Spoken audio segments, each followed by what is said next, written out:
वाल्मिक कराडला बीडच्या जेलमध्ये dish TV देण्यात आली आहे। सगळी व्हीआयपी सुविधा भेटते। त्याच्या साथीदारांना पैसे, मोबाईल पुरवले जातात। जेलमधलं प्रशासन हे त्याच्या सांगण्यावरनं चालतं। 6 नंतर कैद्यांना बराकीच्या बाहेर सोडलं जातं। एवढंच काय तर रात्री उशिरा चिकनच्या पार्ट्या केल्या जातात। कैद्यांना कराड गँगकडून मारहाण केली जाते। दबाव टाकून जबाब बदलायला भाग पाडलं जातं। असा दावा करणारी कॉल रेकॉर्डिंग समोर आली आणि राज्यात सगळीकडे खळबळ उडाली। बीडच्या जेलमध्ये काय चालतंय अशा प्रकारचे प्रश्न समोर आले। संतोष देशमुख प्रकरणातील आरोपींची जेलमध्ये इतकी दहशत सुरू आहे का? सगळं प्रशासन मॅनेज झालंय का? कैद्यांच्या कॉल रेकॉर्डिंग्स बाहेर काय येत आहेत? यामागे कुणाचा हात आहे? नेमकं काय घडतंय हेच या व्हिडिओतनं तुम्हाला सांगतो। सरपंच संतोष देशमुख यांच्या हत्या प्रकरणातील मुख्य आरोपी वाल्मिक कराडसह इतर आरोपी बीडच्या कारागृहात कैद आहेत। या कारागृहातील अनेक कारनामे, आरोपींना मिळणारी व्हीआयपी सुविधा, वाल्मिक कराडच्या गुंडांकडून इतर कैद्यांना होणारी मारहाण असे अनेक प्रकार आता समोर येत आहेत। 2 दिवसांपूर्वी अझर पठाण नावाच्या कैद्याने सुदर्शन आणि प्रतीक घुले यांनी आपल्याला जबर मारहाण केल्याचा ऑडिओ व्हायरल केला होता। या कैद्याने फोन करून बाहेरच्या संबंधित व्यक्तीला हा प्रकार सांगितला होता।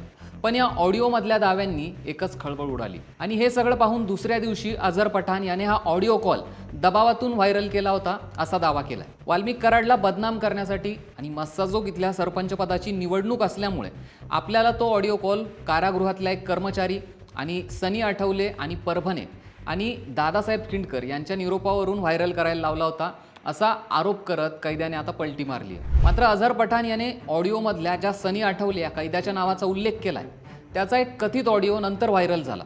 यात अझर पठाण याला वाल्मिक कराड गँगमधल्या सुदर्शन घुले आणि प्रतीक घुले यांनी खरंच मारहाण केल्याचा दावा केला गेलाय।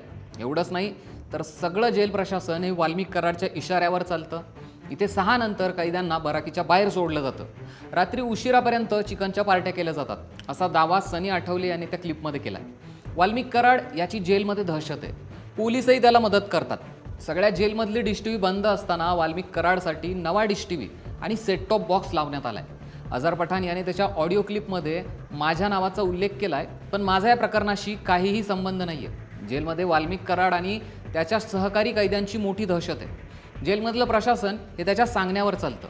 वाल्मिक कराड आणि त्याच्या साथीदारांना पैसे, मोबाईल पुरवले जातात। या सगळ्यांची चौकशी झाली पाहिजे। इथे कोणी चौकशीला आलं तर मी सगळी माहिती द्यायला तयार आहे असंही या कथित ऑडिओ क्लिपमध्ये सनी आठवले यांनी एका महिलेशी बोलताना सांगितलंय। अझर पठाणवर दबाव आणला जातोय। त्याला खरंच मारहाण झाली असून त्याचा खुबा उपसलाय। अझर पठाणला मारहाण झाली होती, त्याचे सगळे स्टेटमेंट बदललेत। वाल्मिक कराडला बंदी झालेली असतानाही रात्री 8:30 वाजता बाहेर काढून त्याचा जबाब घेतला गेलाय। रात्री 9 वाजता बराक क्रमांक 3 मध्ये आणून टाकलं। सगळे अधिकारी त्याच्यावर दबाव आणतायत।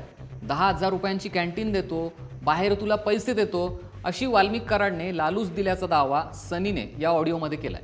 सगळं जेल प्रशासन वाल्मिक कराडच्या जीवावर चालतंय। वाल्मिक कराडला नवीन डिश टीव्ही दिलाय, सगळी व्हीआयपी सुविधा भेटते त्याला इथे। या प्रकरणाची चौकशी लावावी, माझी जेल बदली करण्यासाठी ते प्रयत्न करतायत असाही दावा सनी आठवले याच्या कथित ऑडिओ क्लिपमध्ये। या ऑडिओ क्लिपमुळे पुन्हा एकदा खळबळ उडाली आहे। वाल्मिक कराड आणि त्याची गँग जेलमध्ये देखील दहशत पसरवत असल्याचं यातून समोर येत आहे। सगळं जेल प्रशासन मॅनेज झालंय का असा प्रश्न या निमित्ताने समोर येतोय। एकीकडे संतोष देशमुख यांना न्याय देण्यासाठी कोर्टात सुनावणी पार पडतीये, तर दुसरीकडे या प्रकरणातील मुख्य आरोपी कराड आणि त्याच्या गँगचा जेलमध्ये उच्छाद सुरू आहे। अशा परिस्थितीत जेलमधून कैद्यांच्या कॉल रेकॉर्डिंग व्हायरल होत आहेत, हे त्यापेक्षाही जास्त धक्कादायक आहे। त्यामुळे या सगळ्या प्रकरणाची चौकशी होणार का?